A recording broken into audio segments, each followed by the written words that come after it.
Hi guys, today we're going to talk about multiplication. Now we've talked in the past about the different strategies to solve multiplication problems.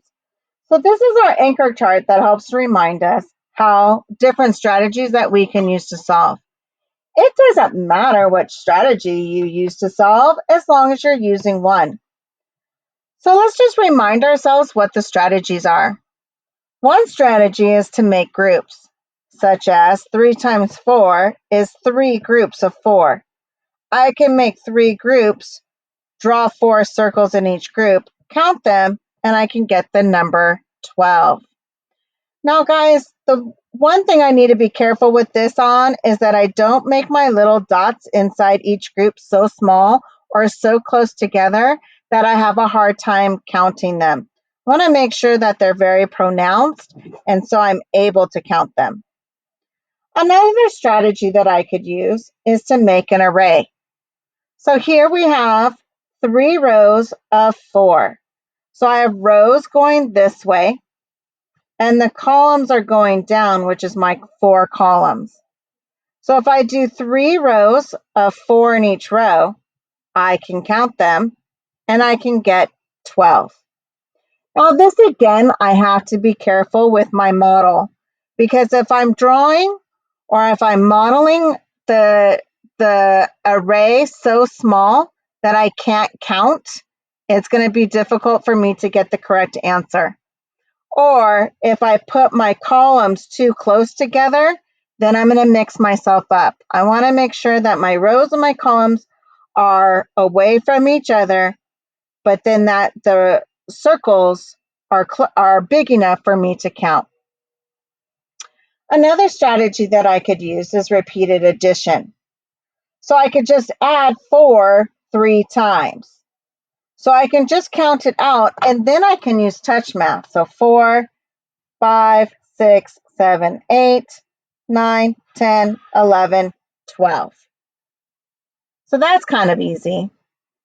I can also just skip count 4, 8, 12. And if I needed to use my fingers, I could. I just need to make sure that I'm only doing it 3 times. So skip counting 3 times. All right, so let's try it out. If I have the problem, let's say 6 times 4. Oh, that's a big number. That kind of makes me a little nervous. Well, I can choose a strategy to help me solve. So maybe I want to make groups. So I'm going to do 6 groups. 1, 2, 3, 4, 5, 6. Notice that my groups are big. I've drawn them big. That makes it easier for me to count. So I have 6 groups and I need 4 in each group. 1, 2, 3, 4. 1, 2, 3, 4. 1, 2, 3, 4. I'm almost drawing it like a piece of dice, like I would see a dice or what we do in our number talks.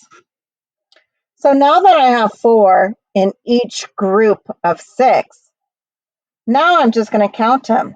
So 4, and I'm going to touch it with my pencil, or in this case, my pen. So 1, 2, 3, 4, 5, 6, 7, 8, 9, 10, 11, 12, 13, 14, 15, 16, 17, 18, 19, 20, 21, 22, 23, 24.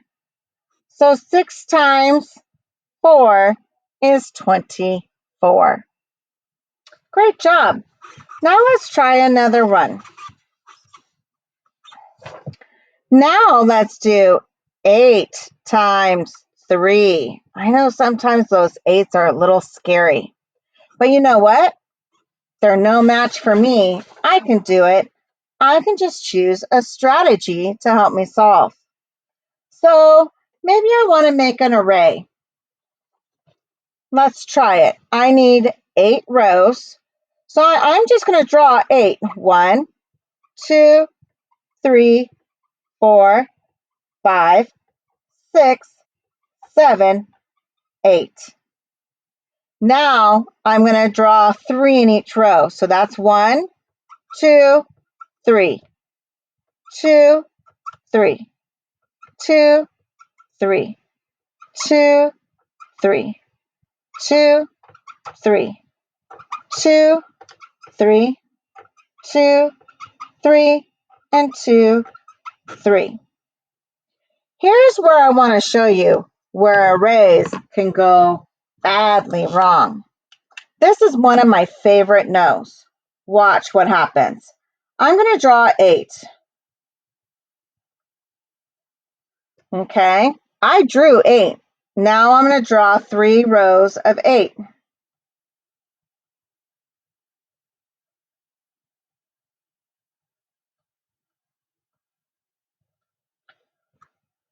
Now, here's my question.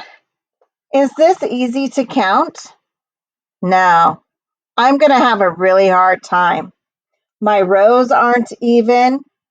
My columns aren't even. This is just really messy, and this is going to be hard for me to count. So this would not be a way that I would want to model this problem. I want to make sure that my rows are even and my columns are even. That way I really do have 3 in each row, and I can see that exactly. Now I can count it. And I can count it really any other way. I'm just going to go across just because it'll be easy like I read.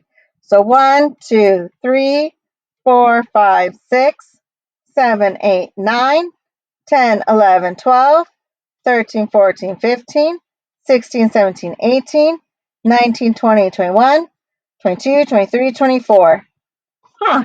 So 8 times 3 is 24. All right. Way to go.